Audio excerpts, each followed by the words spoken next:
Where you going? I'd hope so. We're live? Yep, we're live. All right. Filthy's Hey, in everyone.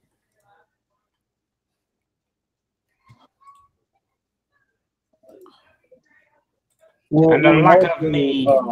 we're trying to transition into a real stream format. So have like a title card, some music playing before the stream, like an actual podcast, basically. Yeah. Just taking some work to set that up. Well, I'm happy now. Because no one caught what I just said.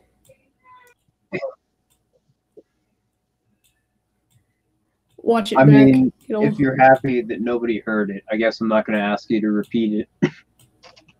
It's our favorite word that starts with N. Oh, okay. You mean the yeah, word? we'll just keep it like that. Yeah, you mean the word which is single-handedly going to just completely destroy everything?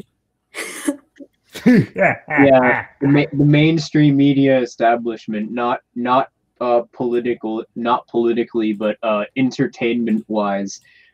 Everyone's becoming edgier because they're trying to become more oversensitive, and it's that one word is just single-handedly destroying them.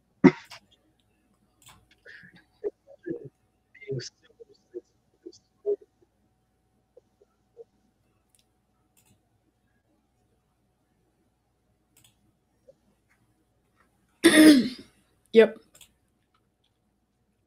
Nigeria. Somalian! Niger.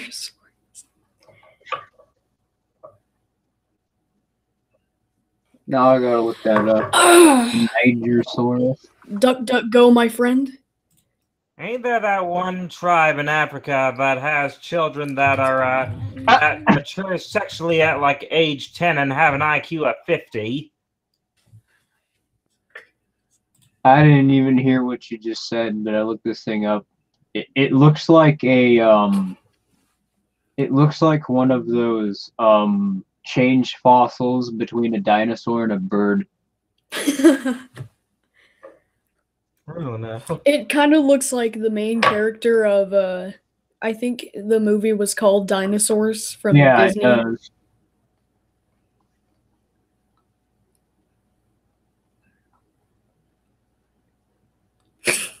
Everything outside the hangout call could be porn.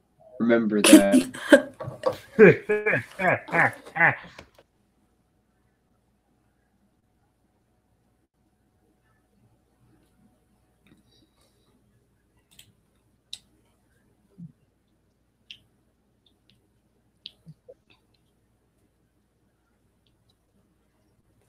Well, you know Rule 34 of the universe. If it exists,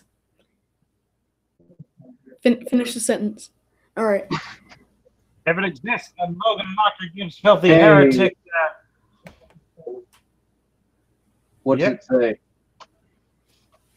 Oh, all right. I'm gonna go to the stream.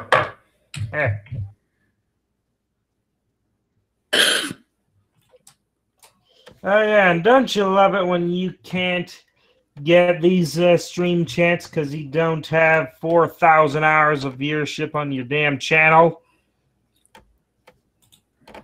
Like a mate in the. You need to have 4,000 hours to get.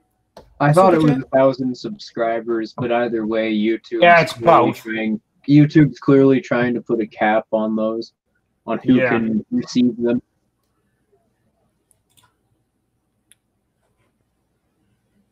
Oh no!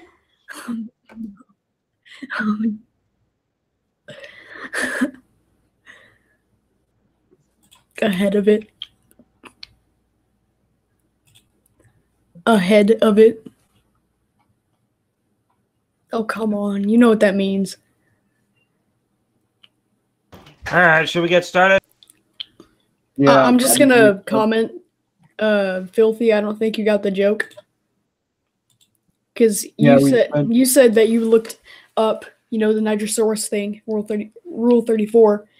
So Yeah, we've spent I'll be right back. right, you said that you had to get ahead of it. Around with the Dilophosaurus or whatever the fuck it's called. So you had to get ahead of it. If you, all right, there you go. We can carry on the stream now that I know that Filthy Heretic understands what I was talking about.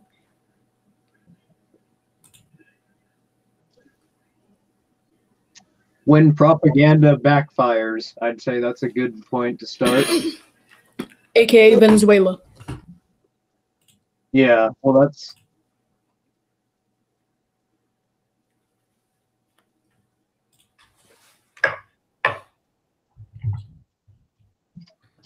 I'm not talking about the government. I'm not talking about the U.S. government. What I'm talking... Well, yeah, it's related, but I'm talking more specifically about the narrative which has been built around Venezuela, which I'm sure you all know, but for those of you who don't know, within the last week, I can't imagine you wouldn't know, but John Bolton, well, he announced it, but the U.S. government officially recognized Guido, the opposing party head in Venezuela, recognized him as the president of Venezuela, and John Bolton escalated this by announcing that they're going to issue sanctions on trade with Venezuela, which, I mean, they don't really have anything to begin with.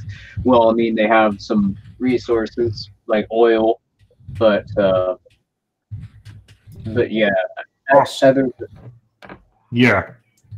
$5.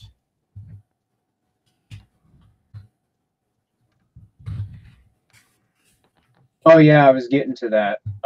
Did you want me to do both of them in one video, or did you want me to do? Tom apparently hasn't passed this awkward stage yet. Yeah, specify which one that you want, and I'll start working on that. It's kind of glad you brought that to my attention, because yeah, I didn't really have any videos I was working on as of right now. But back to what I was saying. Bolton announced that there was going to be sanctions that the U.S. government was issuing to Venezuela, and specifically on their oil.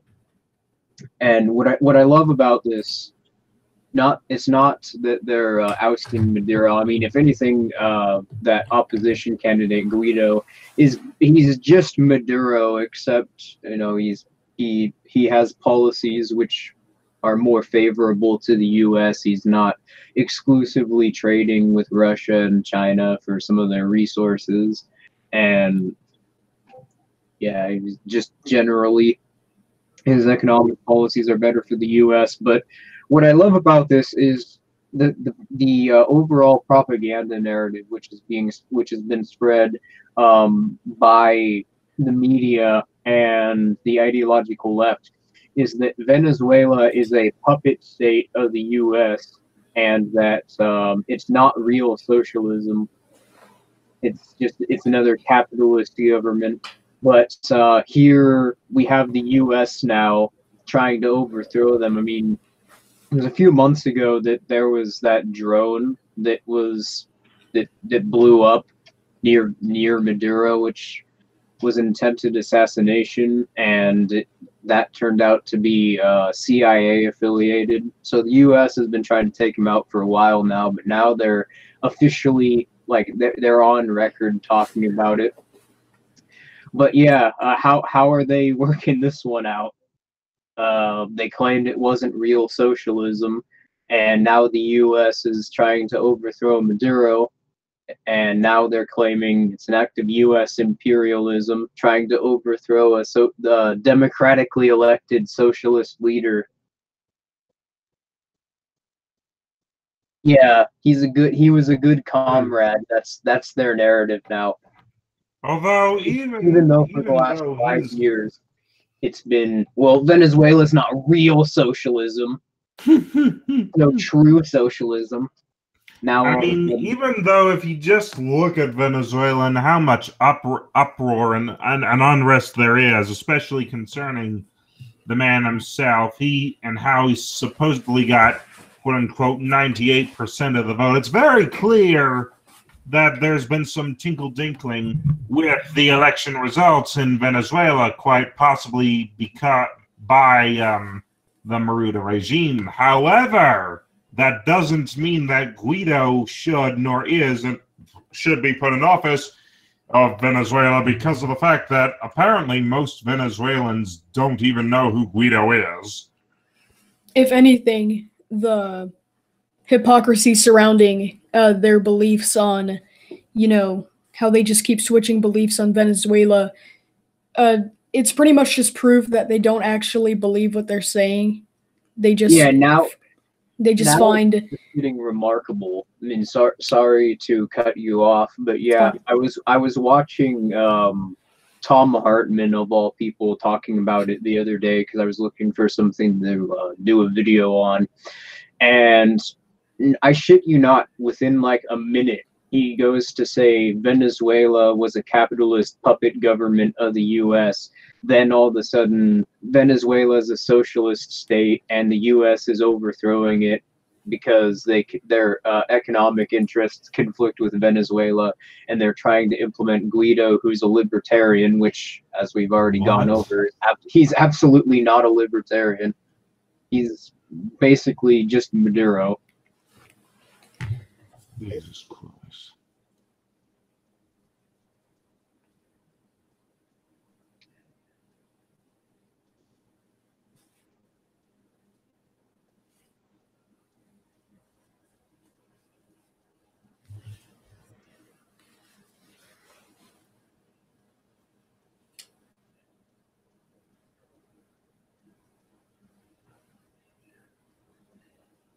Yeah, that's something that really pisses me off.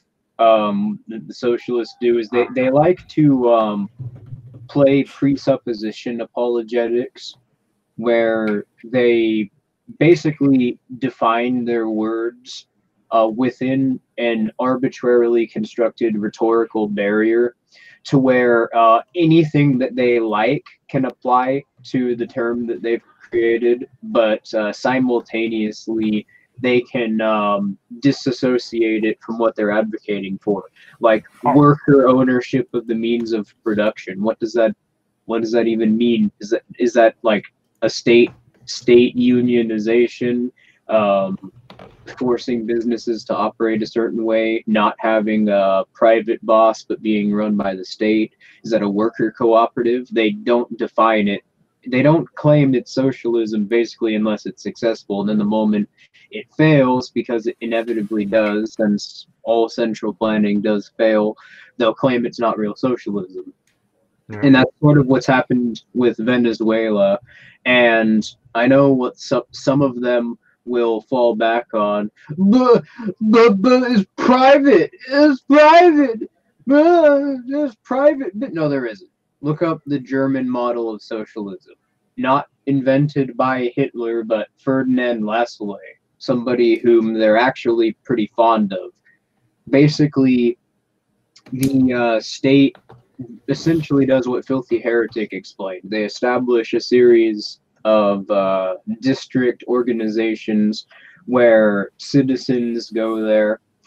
Overall, it's operated by the state, though, and the citizens attempts to manage the businesses in the area democratically, while the businesses still technically are privately owned, except they're entirely state managed.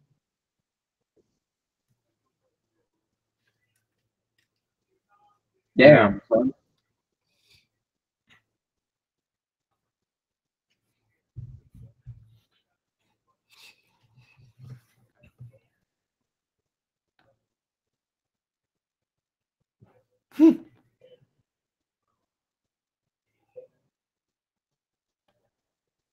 Probably you. I mean, I'm not really a big.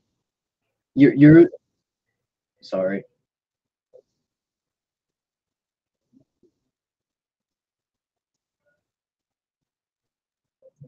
I think he's just talking about the idea the idea that religious institutions should be tax exempt, and I'll go ahead and let you cover that one, because I mean, you and Postal Cat are the ones that really talk a lot about religion, and I don't really have a whole lot to say on the matter. I think pretty soon here I'm going to do a video about theology in relation to it's another response to Adam Ruins Everything, because he did a video on death, and I'm an edgy transhumanist boy. So and Adam Ruins Everything, I think, even from the trad cuck, the death cuck perspective, that video is just absolute trash. So Yeah.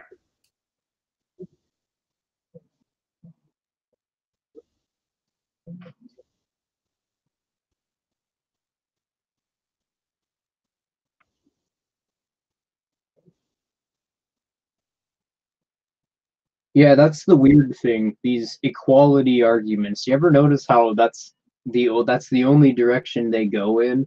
We should all be paying taxes. Well, why are you even paying taxes to begin with? You'd think if it was an equality argument, they would be arguing against taxation, because that's actually the one area which, according to these progressives, is going to be different. Like, oh, different tax brackets are treated differently.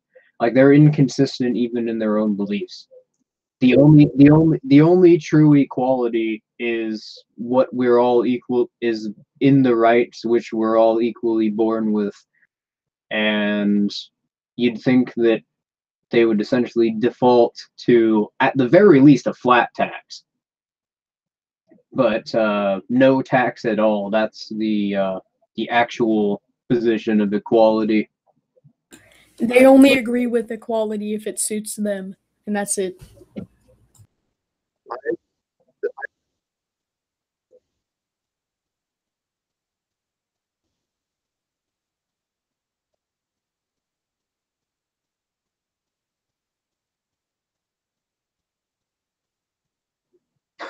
Ooh.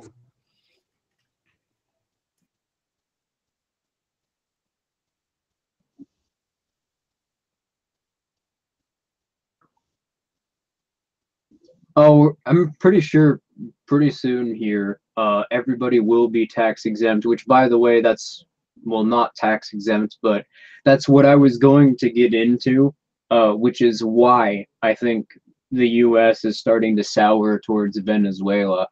You could really easily say that it's how they're trading with their oil right now, but they've been pretty uncomfortable with the U.S. They've Hold had on a second. Sorry to interrupt, but apparently people weren't picking up my audio. Can you guys hear me now? Yeah, we can hear you. Yeah, I've been able to hear you You from guys the start. you guys could definitely hear me, no problem. I'm just asking the audience. They said that they were getting dead air. Yeah, I think I know what it was. I had OBS set to not pick up my audio. So All right. yeah, that's OBS can do that? yeah, you can. Also, let's get to the second. Super chat. Will we ever get a face reveal? From Filthy or who? Let's just say all of us. I've I'll already get a done it, face that's a reveal when mistake, I and I have don't intend to do it 4,000 again. subscribers. I've already done it, not doing it again. I mean, my face is publicly available, but I mean, I'd rather not, because I don't have a shirt on right now. I'm not naked, I just don't have a shirt. Hold up. And I'm in middle school, so that automatically means I'm ugly. I will do a face reveal only to Hold the on. person who becomes my $10,000 patron. I have a subscriber. I have a patron reward for $10,000, and whoever does that, I'll do a face reveal for them and them exclusively. What they do with the picture is totally up to them, but those are the only circumstances I'll do it.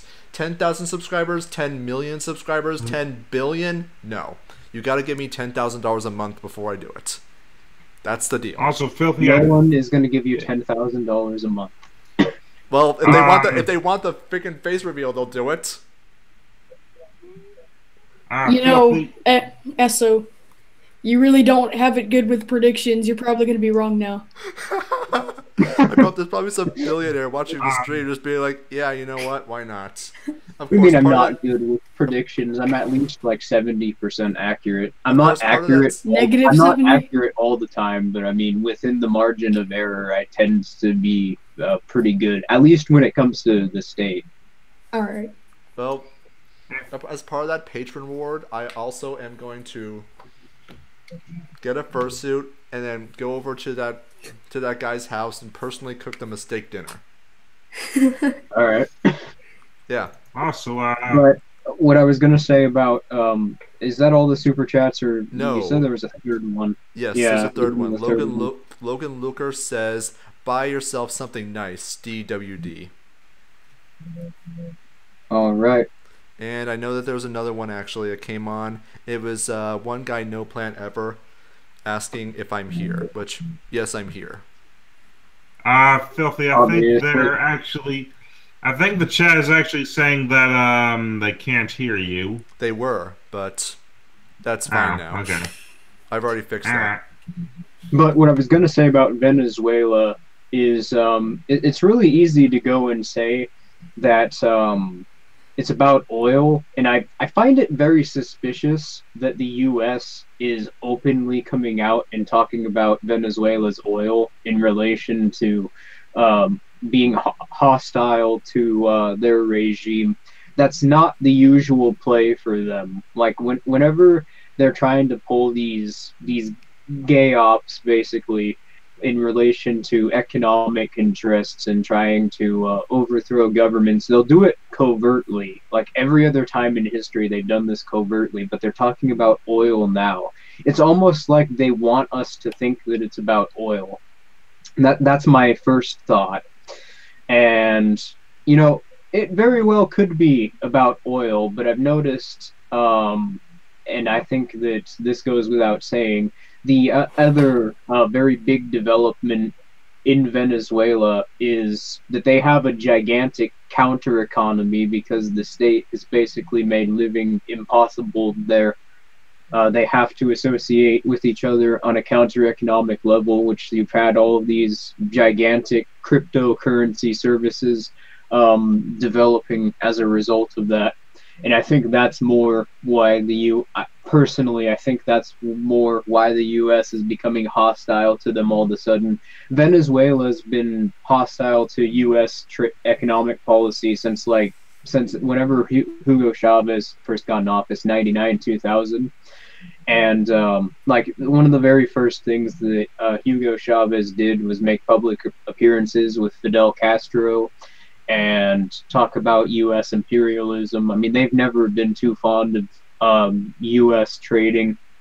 They've always been cozy with China and Russia when it comes to all their major exports. But yeah, so on top of that, that's the other interesting point, is that the developments which have been happening with cryptocurrency, which have been made possible because of the conditions of the state there, that the state's been imposing on society. That's been a recent development. Like, they have that giant Dash infrastructure built. That's only been since like 2016, 2017. All right. RCN donates $2. He says, "Esoteric, let's have the roads debate. You'll lose." Doubt it, but I've been seeing him in chat. Like, he's been asking us, like, what do we do about the roads? If it has demand, it will be built. Anything which has demand does not need a state, and anything which doesn't have demand doesn't need to exist. Very much so, and that's going to be my reply. Well, my reply is more along the lines of, who cares? Well, I think my favorite example is to point to the river-to-river road in Iowa. That road which was built in an hour, that 340 stretch of road, 340-mile stretch of road, which was built by 10,000 farmers in a single morning. I think that was 1924 that was built. But yeah, you're trying to tell me that the private sector can't build roads? What the fuck? Originally, the roads in America were private before the government took eminent domain over them. So, yeah, every 80% of the roads in the U.S. were privately built. It's just that the Highway Act, I think it was 1934 that was signed. Yeah, the U.S. government basically tried to claim credit for all of them after that. And even with the roads that they have built and the arguable maintenance that the government's tried to have over the roads, those are all done by private contractors, not by the government employees themselves. Yeah. And they aren't exactly allocating resources effectively there. It No, will it's take $2 trillion to fix. It's literally not possible for the government to properly allocate resources. I mean, even the problem of central planning, the lack of incentive to economize aside, let's say, for example, two private individuals wanted to build a road. How would that work? Oh, well, one person contracts a construction company, that's it. How does the government build a road? Well, the government has to first take a shitload of money from a shitload of people, and they have to spend a bunch of resources doing that. Then they have to sign the necessary paperwork with like 3 or 4 different agencies just to try and contract the company that they choose. They got to spend resources on that. And then they have to actually choose the one that they're going to contract with, which takes time and resources. Then they contract the company, and they have to set everything up, which again takes time and resources, and they gotta have more paperwork. You get the idea. Yeah. That cannot be done efficiently. No. The state is yeah, my problem with the appeal to the roads argument is that, look, there is so much that the state does that is fundamentally wrong, immoral, unethical. They conscript you into their military. They force you to obey the rules, obey their laws. They'll throw you into a cage if you resist, and outright just murder you if you even look at them the wrong way, or if they just say stop resisting.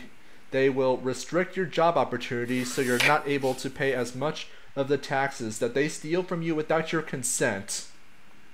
And somehow this is all okay because you don't freaking know how people are going to lay down a long flat thing. That is just disgusting to me. People can't be free because you don't know how freaking asphalt gets laid. That's not my problem. They're not thinking about that response, and you know that they're not really thinking about it because it's something that they all say. They repeat it verbatim. I don't know where exactly you're taught in public school that line specifically, but yeah, that is very clearly a response of mass induction. That's a result of mass indoctrination. You're taught it in 7th grade. Okay, well, it's a result of mass indoctrination, something that's beat into your head. It's not something that they think about when they say it. I mean, I remember I was at a point where that was a rational argument, but yeah, it's not just that point. It's always verbatim, word for word, the exact same thing. Without the government, who would build the roads? Like the same phrasing. It's the more that you think about it, the creepier it actually gets. How everyone says the exact same thing. There's nothing else that's like that. It is really creepy, and I've seen this. I actually had a discussion with a coworker a week or two ago.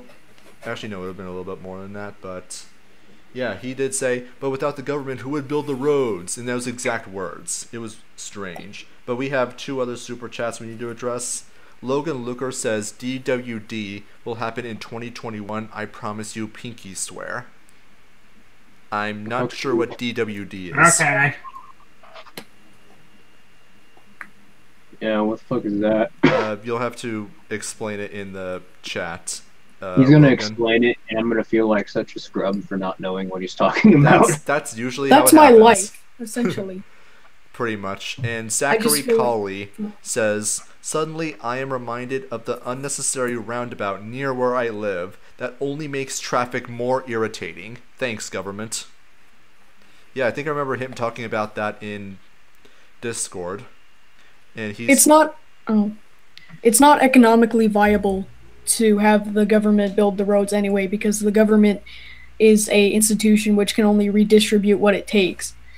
And it doesn't take a genius to figure out that you're going to run out of something to take, especially when the economy grows and expands and you have to keep expanding your means of taking resources to use for those roads. Yeah, especially when how you actually you and don't just trade around you involves creating regulations which make it harder for people to obtain resources so that you can take resources from them. I mean, it's insane, and it's just so self-evidently not sustainable. I'm kind of surprised that not as many people have called that out and seen that. Arcian said donated $2 just to tell me that I sound nervous. I mean, thank you. I guess if that's how I sound, that's fine. The I'm nervous not one love is streaming. because, as what was his name? As Patrick Rooney has pointed out, I'm awkward. Well, that sounds about normal. So that's all super chats for now. I think we should also mention something about John Bolton, that he was caught with a notepad that had written on it that the United States was thinking about putting 5,000, I actually said it right this time, 5,000 troops to Colombia, which, if you don't know, Colombia is right next door to Venezuela. They share a border, and Colombia is a U.S. ally. To say nothing of the fact Colombia wants to annex Venezuela. I'm sure the 5,000 troops being sent to Colombia has nothing to do with what's going on in Venezuela right now. Oh, no. I'm sure they're just there for military exercises. Oh, no. Actually, no. They're there to advise. They're just there as advisors to make sure that, just in case Venezuela does try something against Colombia, because that's totally something that they would definitely do. Which, to put that into perspective right now, we only have like 4,000 troops in Afghanistan right now, don't we? So we're sending more troops to Colombia than we have currently in Afghanistan. Oh, I'm sure that's just a coincidence. They're only going down there to bake cupcakes and give massages. It's all right. Oh yeah, definitely. I'm wondering So- if they're trying to disrupt their counter economy over there because Venezuela's state is sure to fall. Yeah, that's what I was suggesting. I don't think it actually has to do with oil. I mean, I find it weird that they're trying to they have John Bolton, this guy whom they know has this record, and he's seen by the public generally as being a warmonger, going out and saying, yeah, Venezuela has all this oil. We gotta take their oil, guys. Like, that seems very weird to me, like, that they're going to go out and do that so openly. They're going to send him out, of all people, to announce that. Like, Well, conservatives generally like John Bolton, and I don't know why. I need my useless political constructs. it seems to me like It's the mustache. misdirection. It seems to me like a misdirection, especially when you consider Venezuela for the last 20 years hasn't been on good trade relations with the U.S. No, but I think it's going to be a bit more significant than that.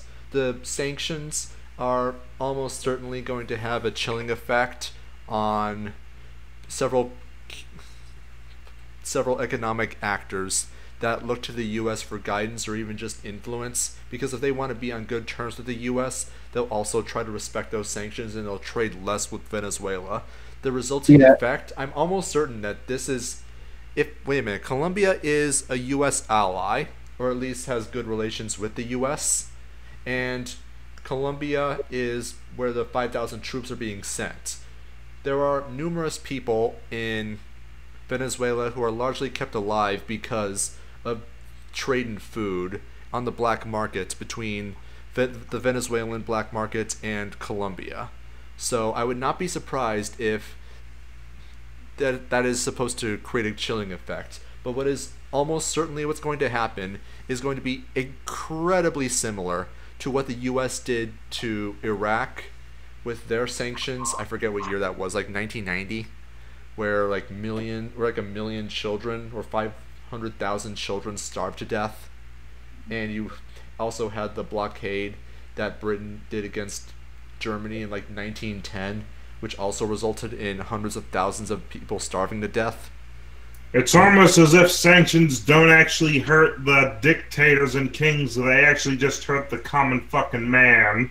The logic they're going to use to justify that is it's going to create pressure on the people to topple their government.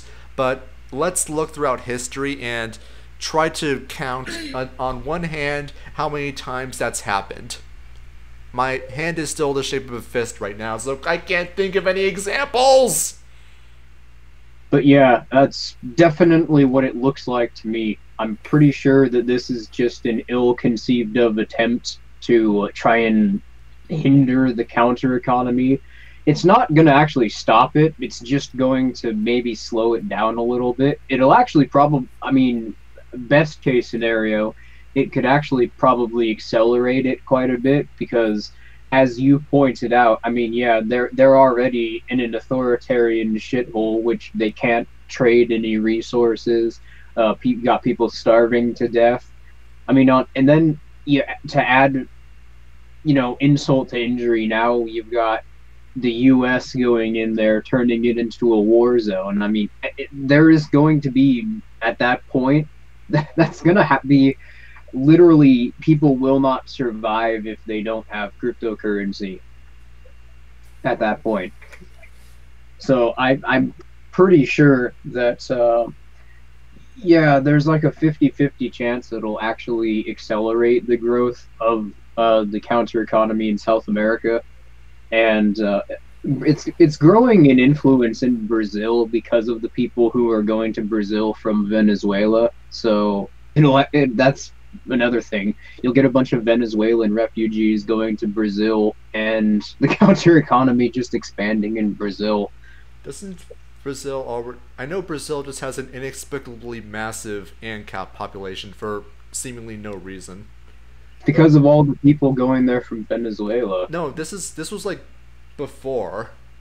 It's been that way for a really long time, yeah, and no one's really pinpointed why. There's a lot of Portuguese ANCAP YouTubers, and even if a bunch of them are kind of swept under the rug, the ones that are prominent usually have really massive followings, like this guy I subscribe to, but I can't understand him, named, I can't read this, but I think it's Ideas Radicals, I don't know. But he has 300,000 subs, and he's an ANCAP YouTuber. So, yeah, well, there we go. You almost certainly have a very strong black market in Brazil. And don't Venezuela and Brazil share a border? I'm sure you have to go through the rainforest, but still. Venezuela is directly north of Brazil, so. Oh yeah, and I can see that the sanctions are probably going to be a very backhanded way of putting pressure on Colombia to close off the black market trade between Venezuela and Colombia. It's not going to work, obviously, but it's arguably going to make it even more valuable. It may actually drive them to Brazil, the people in Venezuela who are left, because think about it, if the U.S. is going to Colombia, which Colombia is directly north of Venezuela, people from Venezuela are not going to want to go north because they're going to have to try and go through Colombia, which Colombia is functioning basically as a U.S. proxy. So, yeah, they're going to go to Brazil, or they're going to go somewhere south, like Argentina, Chile, maybe east, but I mean, point is, this is totally going to backfire on the U.S., and it's already backfired on the leftists because of the no true socialism argument they've been trying for the last 5 years.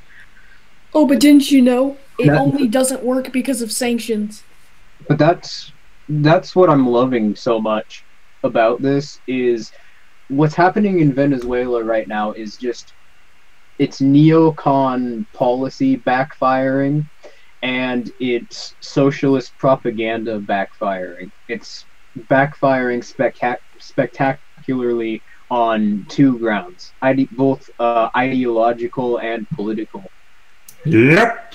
Well, what we're seeing is I think I was mentioning this before the chat started, that I think that Venezuela is largely a proxy because the Venezuelans are doing a lot of. You mentioned this before, that they're doing a lot of trading with Russia and China, who are hugely undermining the petrodollar through their trading in petro wands, and because as part of a debt payment, Venezuela basically gave a huge amount of oil to either Russia or China. I don't remember which ones.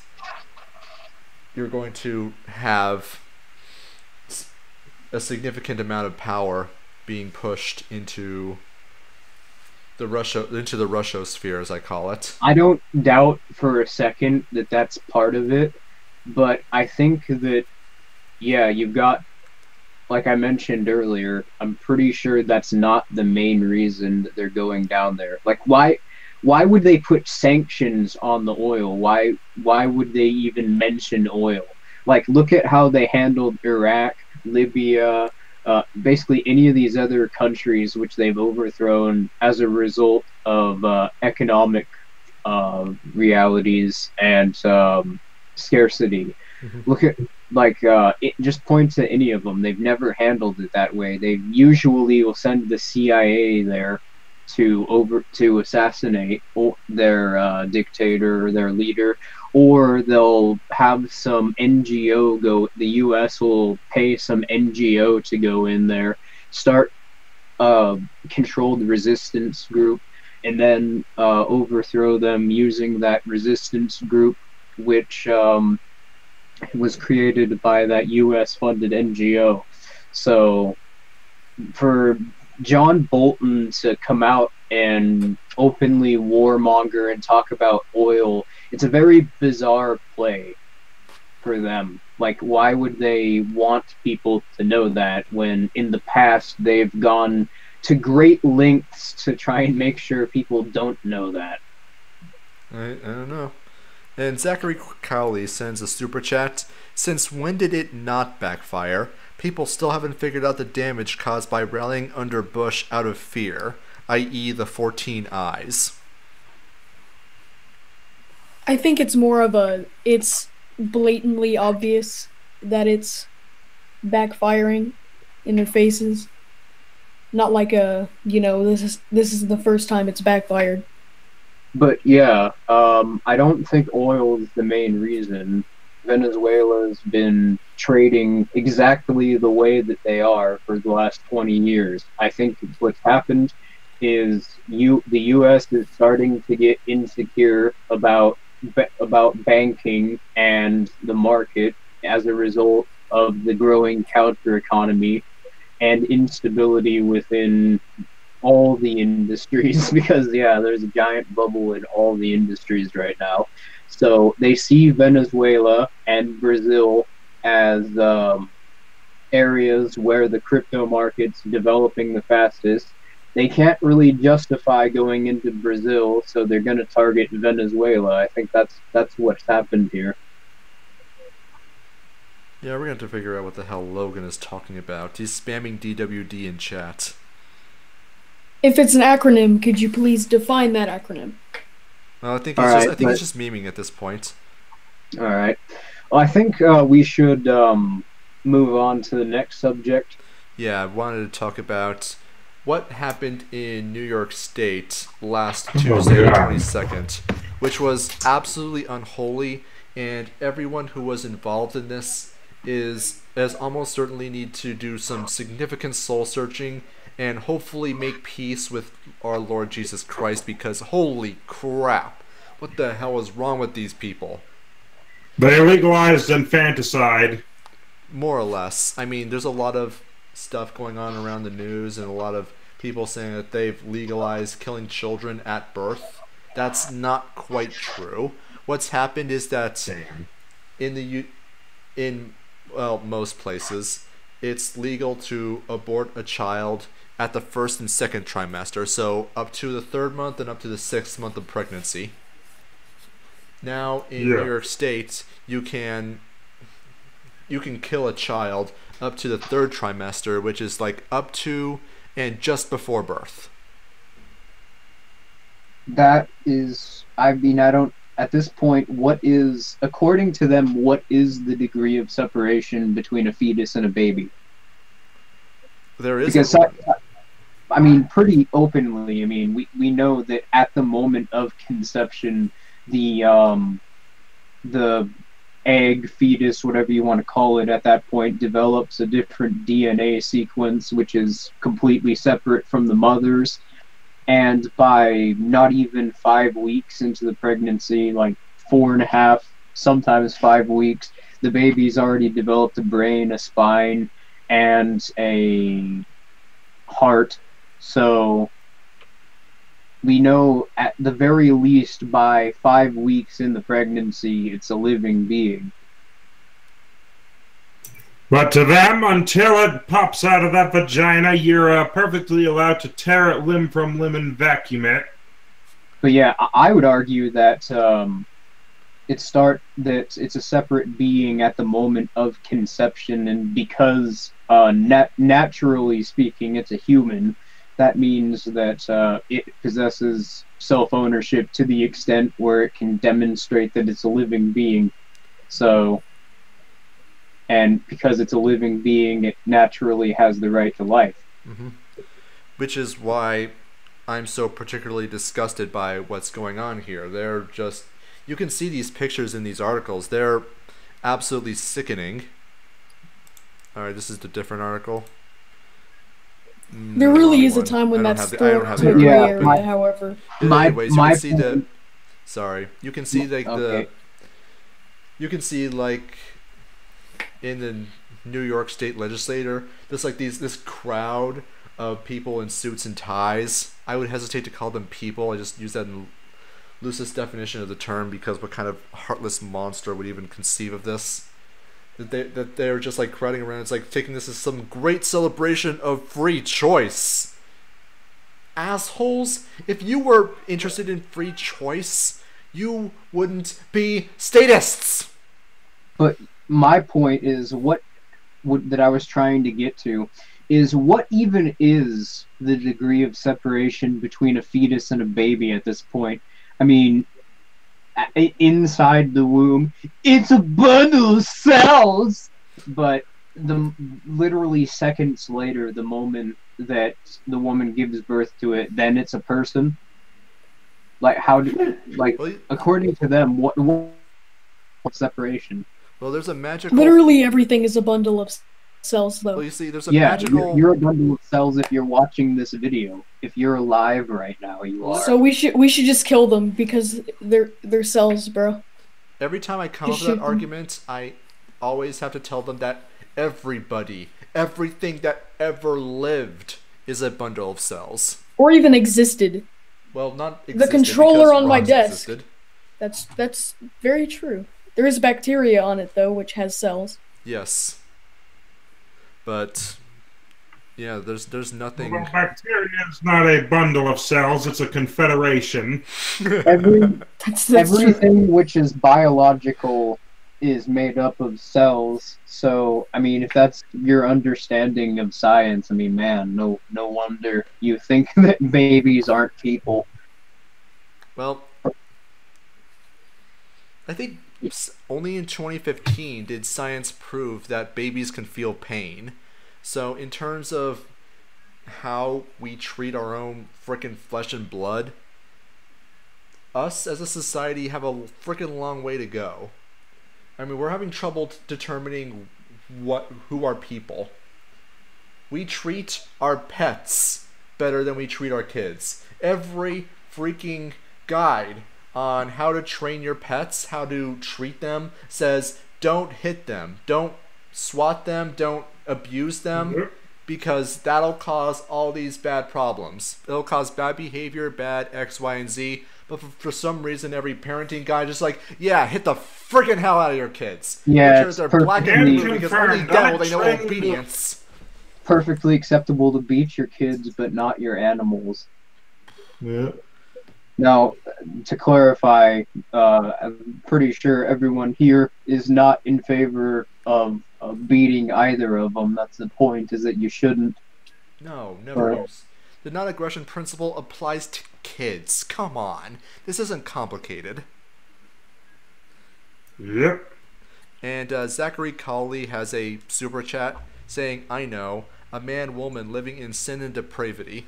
I think it's in reference to who does abortion benefit. Alright. Well, I mean, yeah, you're basically, it's a get out of parenting free card.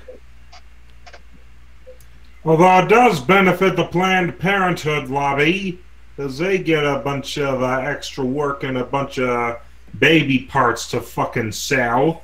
Oh yeah, it's a big payday for them. I'm sure that this whole thing might have just been a giant government payoff to Planned Parenthood in New York State.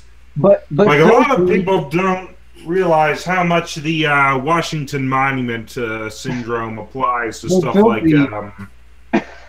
Wait, doesn't Planned Parenthood only like provide like abortion as 3% of their services? What's the number that they give out? That's total bullshit. I think it is around like 2% or 1%, some absurdly low number. They count like giving out condoms, like the welfare condoms, as a service. If you take condoms, that's a service. They count sitting you down as a service. I don't know why it's so fucking hard for people to get fucking condoms. You just walk into like a fucking convenience store and you can pick them up. My God, like, I don't know why you have to kill a fucking child. There are kids at my school who have collections. Don't tell me that it's hard to get them. My God, could you imagine what a condom from Planned Parenthood would be like? I mean, look at how the state takes care of the fucking roads. Imagine what a condom from Planned Parenthood would be like. Hey, you might just be intentionally designed to be shit, so that they can have even more paydays, even more work. This time, your wife doesn't need to pop the little thing at the end. It already is popped. Yay, I think. No. It's probably just like already used. They found it in the dumpster behind some fucking convenience store, and they're like, "Here, this you get what you paid for." They're like they're just balloons that are made worse. They're balloon animal condoms. Yeah. That'd be fucking great. You know that they're gonna try that. I think we Great. just The water the balloon. idea. Although I know for certain, if there's one thing I know for certain, it's that Margaret Sanger is absolutely loving it. She loves this. I mean, I know she's dead, but if there's one person who's not turning in their graves right now, it's got to be her. She's fucking masturbating in her grave. Yeah, this was planned. No pun intended. Yeah, Margaret Sanger, for those of you who don't know, I can't imagine you wouldn't know, but Margaret Sanger was a eugenicist, and Planned Parenthood was founded to exterminate the inferior groups, which, according to Margaret Sanger, included black people.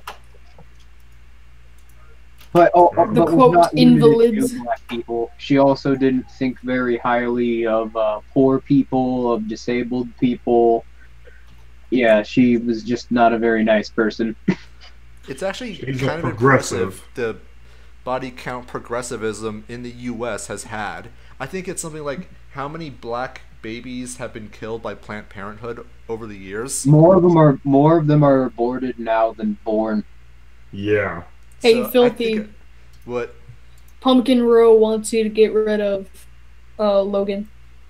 Because he's just spamming I can't. WWD. Just block him. I can't. At least not right now. I'll work up something when the stream is over. Turn on The Because Nazis psycho spoke out in favor of Margaret Sanger. it wouldn't surprise me. I'll Now, have to. I'm gonna fact check that later. probably. Yeah. Anybody remember Silent Spring? No. This is shifting the topic a little, but it's actually very relevant in terms of progressivist body counts. That it was a book written by, I forget what her name is, like some environmentalist professor, probably some name you've heard of, who made this argument that DDT was absolutely dangerous to people, and it was a huge carcinogen. It was massively disastrous to the environment. This sparked an uproar that caused the United States government, as well as many Western governments, including African governments, to ban the use of DDT. Now, the reason that African governments, you don't think that they would be affected at all by this, but their incentive is to do whatever it is that gets them the dollars from foreign aid. And so in order to do that, they would have to agree to ban DDT, which is what they did. The inevitable result was that malaria, which was only a few years away from being wiped off the face of the earth, suddenly made a resurgence and is considered to be responsible for 60 million deaths around the world. Most of them are in Africa, by the way. Most of them are in Africa, Yes. yeah, but I mean, Adolf Hitler wouldn't have been able to touch that. And yet these people, with their high and mighty moral causes, ended up getting millions of people killed. But that's okay because it wasn't real socialism. Well, did you know this? The only reason that Africa's doing bad right now is because of their race. Did you know that? Yeah, No, it their has nothing IQ to do is- with the fact You know, that if you- every single government is basically just a regional Stalinist dictatorship. It has nothing to do with those Stalinist dictatorships being manipulated by the U.S., particularly with foreign aid. It has nothing to do with any of that. I mean, they have an abundance of resources. I mean, what's that argument that race realists try and make? The average tribe in Africa has like an IQ of 80. Oh my god, like the average IQ in the US is 85, 86, and we're doing so much better. The average... let me just clarify something real quick. The average IQ in sub-Saharan Africa is around 70. Average IQ in America is around like 97. The average IQ of African Americans is 85. It's all based on averages. It's not based on individual success. Of course. Well, Because if any you- individual can surpass a... Well, if you've seen what's going on in public schools right now, I mean, I heard recently that kids that are being, the average kid in public school, the average goldfish has a longer attention span than them. And Well, you really that is- can't blame us because You the get, crapper... you get put on meds if you show any sign of creative thought. Yeah. Of course. Although one thing that should be said about sub-Saharan Africa is because relative to the Middle East, like the U.S. empire is actually kind of not nearly as much of a tinkle-dinkler in sub-Saharan Africa, and because of that, you can actually see like a very clear-cut difference between low IQ regions that do and do not have the American empire in them. Like if you actually look at like how sub-Saharan Africa is changing over time, they're actually starting to throw out a lot of the socialist dictators and policies.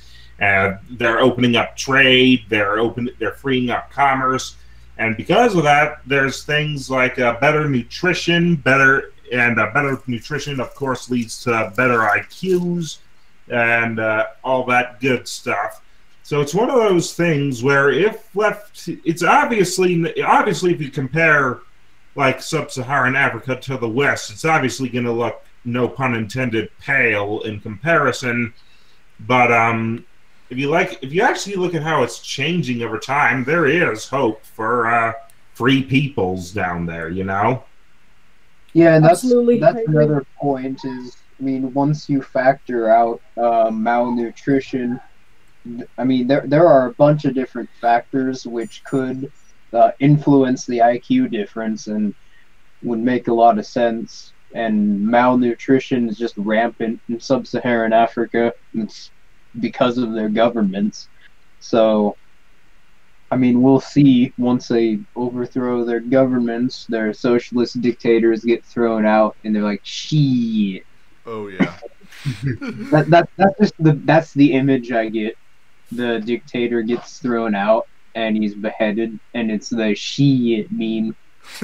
That's fucking amazing. All right, now Omen Rose didn't donate, but I thought it'd be funny to talk about nonetheless.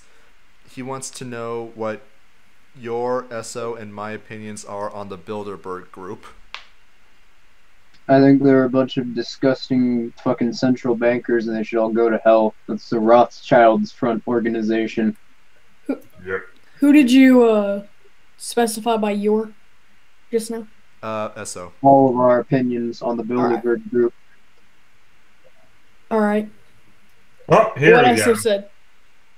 Yeah, that is the Basically just a reskin. that's basically the conference, the annual conference for the central bankers, to basically hold their trade secrets and talk about how they're going to manage their economies. I mean, nothing's really officially been revealed, but I mean, you've got all the biggest CEOs in the world, all the biggest world leaders. You've got, of course, the Rothschilds going there.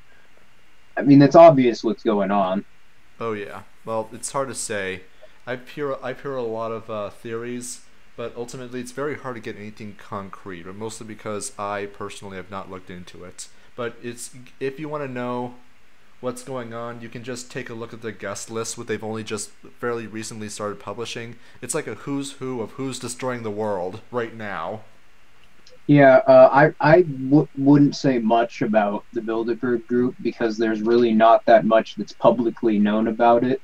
It's just all you need to do is use a little bit of inductive reasoning, and you can put two and two together. Oh, you've got all these corporatist parasites, the world leaders, and the central bankers meeting up annually at one conference. And then all of a sudden, immediately after, more times than not, things start changing a little bit drastically. Seems like something interesting's going on. Weird. And anyways, Zachary Colley makes another donation. Don't forget the rebirth of the Library of Alexandria in Egypt and the exchange of ideas and arguments between Muslims and Christians. I think this is in relation to what's going on in Africa being that's not under the influence of the American Empire being liberated. I was looking at the stock app like I always do, and I found an article which said that 40% of the U.S. population is, quote, one paycheck away from poverty. Oh yeah. I'm trying to find that. I remember seeing articles months ago, even going back, just like 50% of Americans don't have more than $5,000 or $500 in their savings. The amount of desperation, the amount of people just living paycheck to paycheck is absolutely heartbreaking. Like, the kind of spending power that the average person has absolutely collapsed. Thanks, minimum wage. Thanks, minimum Thank wage. you, John Maynard Thanks, Keynes. central banking. Thank you, minimum regulatory wage. capture. Thanks, regulations, which make everything more expensive. Thank you, state, for enabling all Thank of you, this. inflationary monetary policy. Thank you for We could enabling be it all going into here one gigantic all- perfect storm.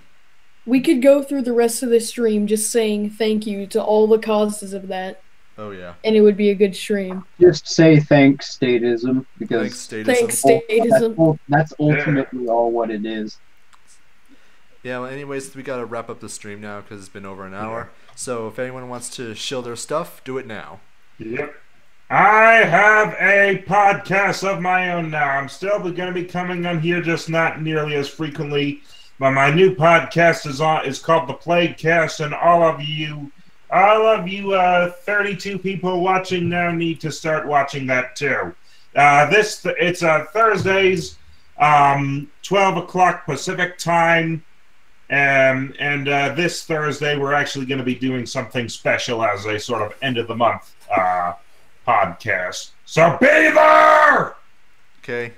My name is Atomic Individualist, and I make economics and libertarian content. That's really all you need to know about me. Eric the Free, basically the same thing as everybody else in here, and it looks like, well, since I am going to be working on that video request from my new $50 patron, apparently my next video is going to be on vigilantes. So that's going to be Vigilantes? Who are they?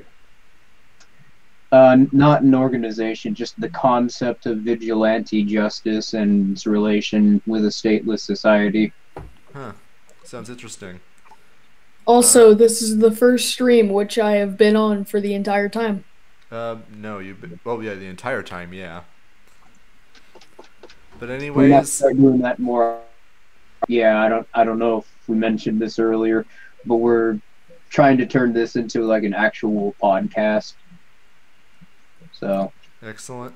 And I wish it was in my control the time I have. one other thing we should do is, if we're going to be doing a debate on the roads with Arcean, we just got to go, all of us just pile in there and just go, ah. That'd be awesome. That'd be it, Chief. I mean, if he's hearing us, he'll know our tactics and we'll figure out how to counter it, but that's fine. He can't stop it. Alright, so thank you all for coming We're on, Legion. and we'll see you on Friday. Bye. Bye.